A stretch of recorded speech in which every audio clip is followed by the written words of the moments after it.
Bonjour à toutes et à tous, c'est Fabien Klimenko de Cannes dans les Alpes-Maritimes. J'espère que vous allez bien, que cette vidéo vous retrouve en forme, que vous avez la pêche en ce début de janvier 2020. C'est vrai qu'on a un hiver particulièrement chaud à certains endroits en France et particulièrement doux. Néanmoins, ceci pourrait être atténué avec l'arrivée du soleil en Verseau qui est réputé pour être la période la plus froide de l'année justement. C'est la période justement, le Verseau c'est le signe opposé du Lion, le Lion étant le domicile du soleil.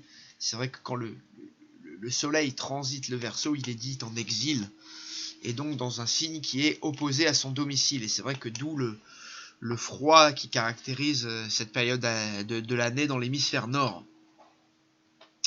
Et d'autant plus la recrudescence de méningites. J'ai entendu dire que les méningites étaient beaucoup plus nombreuses finalement sur le mois de février, là de la fin janvier à la fin février, cette période où le soleil transitait le Verseau. Voilà, c'était des astrologues qui m'avaient dit ça. Alors, pour revenir à ce transit du soleil en Verseau, il fait suite au passage de ce soleil en Capricorne. Alors le soleil en astrologie, c'est notre vitalité, c'est notre volonté, c'est ce qu'on veut, c'est ce qu'on conscientise, c'est nos objectifs visualisés, conscientisés, c'est ce qu'il y a à notre fenêtre, c'est nos horizons. Donc là, c'est vrai qu'il va y avoir quand même une ouverture, même si cette ouverture, parce qu'on sort du Capricorne. Le Capricorne, c'est un signe très sérieux, très pragmatique, un signe de terre. Et là, il y a une libération d'énergie, on passe dans un signe d'air, un signe du Verseau qui est très versatile, qui est un peu plus changeant, qui indique souvent des révolutions brutales, des coups de sang, beaucoup moins, on va dire, de régularité et de lenteur que le Capricorne, donc les choses pourraient bouger assez brutalement, assez violemment dans la société. On pense là justement à cette réforme des retraites. On pourrait là justement au carré de Soleil à Uranus. Alors le carré de Soleil de Mercure à Uranus, c'est les 18 et 19 janvier, là juste avant la rentrée du 20. Mais vous voyez la rentrée là, se fait le 20 là pour le Soleil en Verseau, et on a le carré à Uranus sur le 23. Donc c'est vrai que là les week-ends autour du 23 là, janvier, là, avant et après, c'est vrai que le soleil est en dissonance à Uranus, là surtout autour des journées du 23, et au niveau du pouvoir, au niveau des décisions politiques, on pourrait s'attendre à des changements de situation, des changements brutaux, des revirements brutaux, et souvent des contestations sociales assez marquées avec le soleil en Verseau. Voilà, alors après, comme je l'ai dit, le Verseau c'est un signe de grand changement, de grande innovation, de grandes perturbations, de grandes révolutions, souvent. Donc c'est vrai que cette période là du 20 janvier au 19 février peut vous amener des changements, de la liberté, de la révolution, des innovations dans les zones de vie liées à la maison, concernées à la maison que va transiter le soleil dans votre thème natal. Donc ça c'est à regarder au cas par cas. Que dire de plus là-dessus? Il y a beaucoup de choses à dire toujours sur ce passage du soleil en Verseau, et c'est vrai que oui, là où peut-être votre volonté a senti de la contrainte, des responsabilités, votre vitalité a été limitée, restreinte, pressionnée par Saturne, il pourrait y avoir quand même ici une certaine ouverture, un certain changement, alors beaucoup moins de contraintes et de limitations, mais peut-être beaucoup plus de changements brutaux, d'inattendus.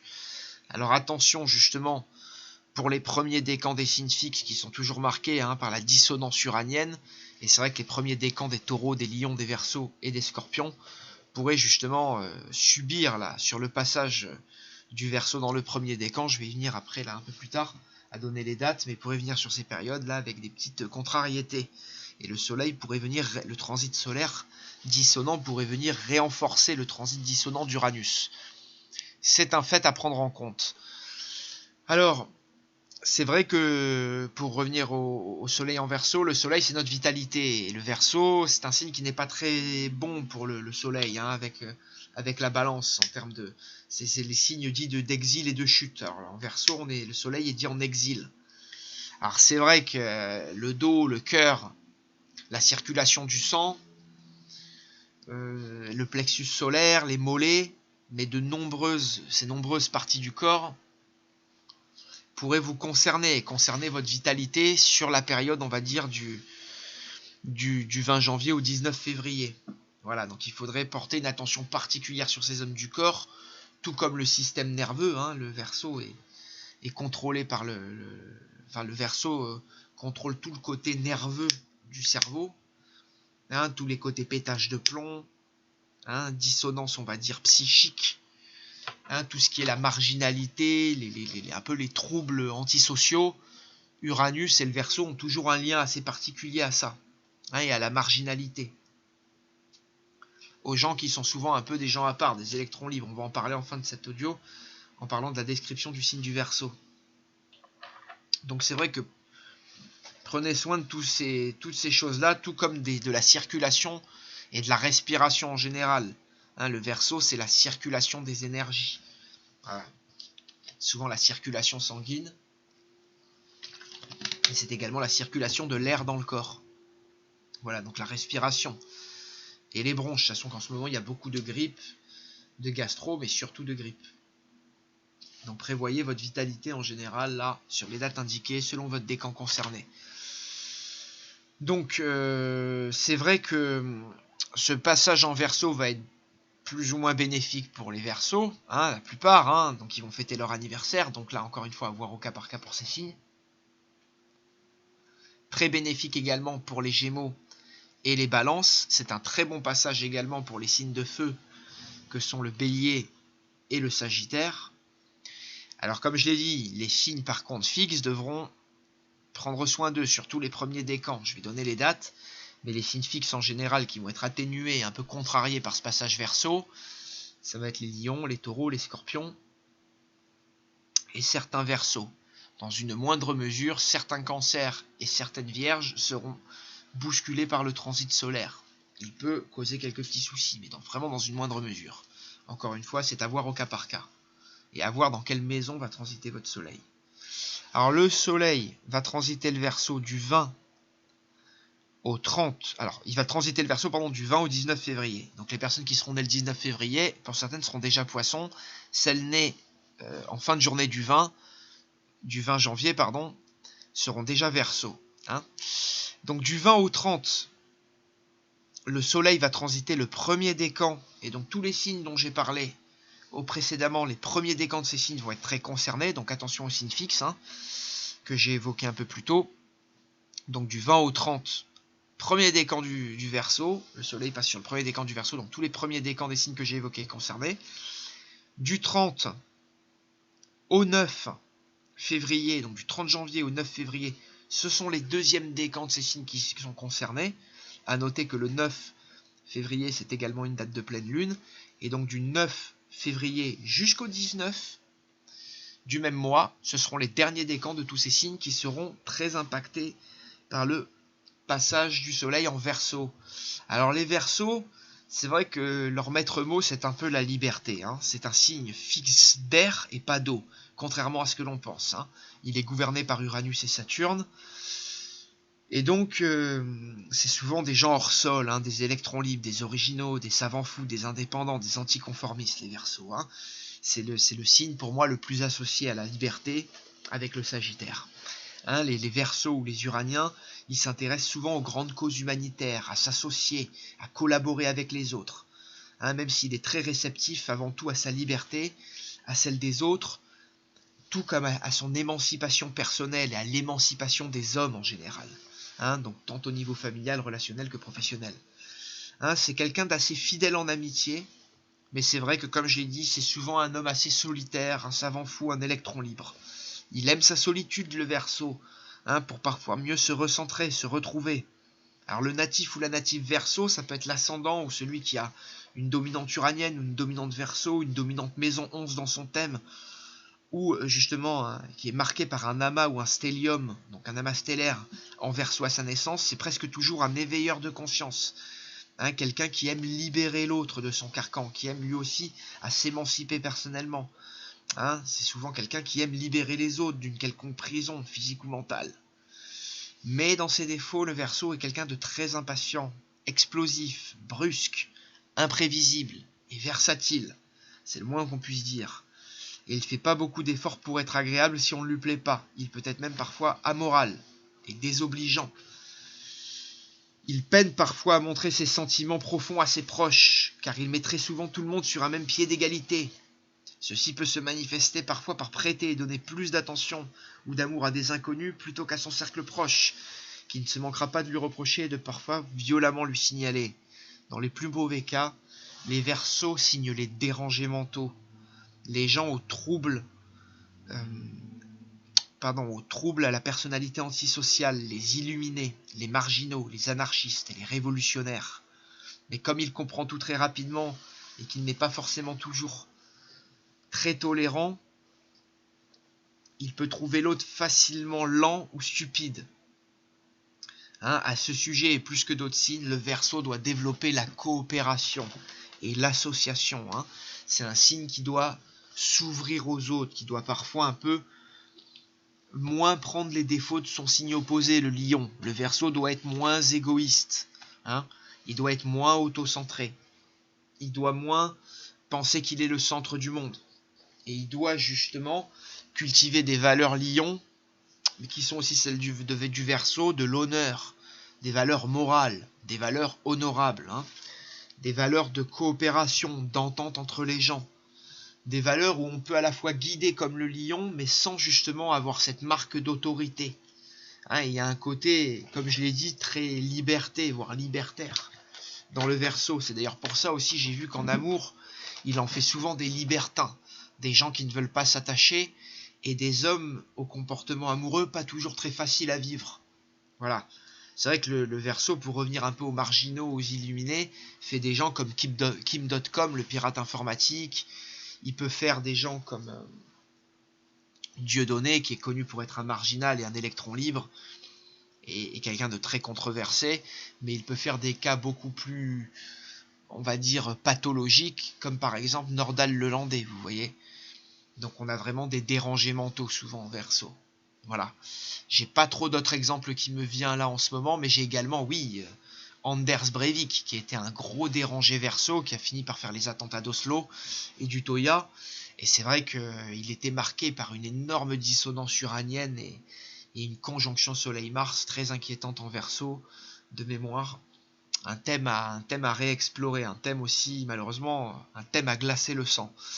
Voilà, comme celui de Lelandais d'ailleurs. D'ailleurs, Lelandais et Breivik sont très marqués également par le signe de la Vierge. L'un est ascendant Vierge et l'autre a sa lune en Vierge. Et c'est vrai que ces deux personnages ont beaucoup utilisé, comme je le dis souvent pour les Vierges, alors on fait une parenthèse Vierge, mais comme Tariq Ramadan qui est Vierge, il y a souvent beaucoup du déguisement, cette aptitude à se dissimuler, à se camoufler chez les signes mutables, et notamment chez les Vierges. Mais c'est vrai que comme vous voyez, le Verseau associé à une mauvaise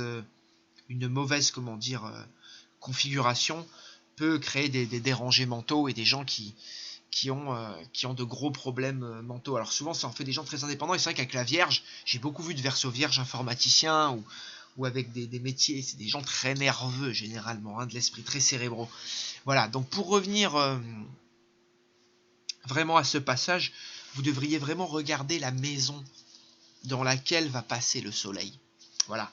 Et c'est vrai que là, la volonté, on va dire, de s'émanciper, de se libérer, d'arriver avec du nouveau, d'arriver avec de l'innovation, d'arriver avec un côté révolutionnaire, d'arriver avec un grand changement, un grand chamboulement, va impacter la maison concernée. Donc si le soleil transite votre maison 1, vous êtes sûrement ascendant Verseau ou ascendant Capricorne du dernier décan. Si le soleil transite votre maison 1, vous allez mettre ces énergies au profit de votre personnalité, de votre personne, de ce que vous voulez, de ce que vous êtes, même de votre constitution physique et de votre santé. Si c'est dans votre maison 2, vous allez travailler sur la zone des acquis, de ce que vous possédez, de vos possessions. Ça peut être également de la stabilité au niveau de la vie amoureuse et de la vie matérielle en général.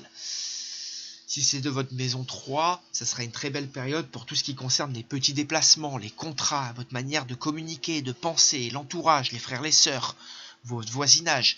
Si ça touche et ça transite la maison 4, ce sera un excellent moment pour justement travailler ces énergies-là et travailler et amener votre volonté dans les zones de la famille, du cercle familial, du foyer, du lieu de vie, de l'épouse si vous êtes un homme, et souvent de l'un des deux parents. Il peut y avoir une préoccupation plus que d'importance sur ce mois-là par rapport à l'un des deux parents, et souvent la mère ou le parent éducateur le moins visible dans la société. En maison 5, ça sera les enfants, ce seront les enfants, vos créations, vos réalisations, tout ce que vous exprimez vous-même au niveau de vos sentiments, au niveau de votre dimension artistique et personnelle. Hein, ça également la sphère amoureuse, la sphère des plaisirs, des spéculations qui peut être concernée. Si c'est dans votre maison 6, ce sera les tâches quotidiennes, le travail, la routine qui va être dynamisée. Et également, on va dire, toute votre attitude à servir l'autre, à être utile dans la société, à être utile pour les autres. En maison 7, ce seront vos associations, hein, vos partenariats, vos échanges avec les autres. Également, peut-être des petits conflits avec vos ennemis déclarés, qui peuvent justement voir le goût et être au goût du jour et être sous les feux de la rampe durant ce mois solaire du 20 janvier au 19 février. Si c'est dans votre maison 8, hein, tout ce qui concerne la sexualité, les décès, les grands changements, les grandes transformations, les grandes mutations, les héritages, hein, la mort ou comme je l'ai dit, des mutations, des changements pas toujours faciles à vivre, les sphères de l'occulte également seront concernées. La maison 9 va concerner les voyages lointains, les grands déplacements, tout ce qui peut toucher à des décisions administratives ou des hautes études. La maison 10 va concerner vos réalisations personnelles, hein, vos réalisations dans la société, votre position au niveau du travail, au niveau de la société, donc finalement votre position socio-professionnelle et vos réalisations extérieures dans la société. Si c'est dans votre maison 11 que transite ce soleil, ce sera le moment de vous concentrer et de porter votre volonté sur les amitiés, sur les associations, sur les projets en groupe. Si il transite dans votre maison 12, ce sera un très bon moment pour faire le bilan sur votre santé psychique, terminer de nombreuses choses, exprimer justement ce que vous voulez faire depuis un long moment. Un très bon moment également pour faire une retraite spirituelle, hein, méditer, vous faire peut-être une retraite en nature, une retraite, comme je disais, spirituelle dans un temple. Voilà, la maison 12 est toujours très complexe, mais elle peut vous permettre en tout cas de finaliser, de prendre un peu de recul, pareil un peu de soigner votre santé et de soigner aussi vos habitudes de vie. Voilà, j'espère que cet audio vous aura aidé et qu'il vous permettra d'aborder ce transit solaire là, donc du 20 janvier au 19 février 2020. Merci de votre attention et à très bientôt.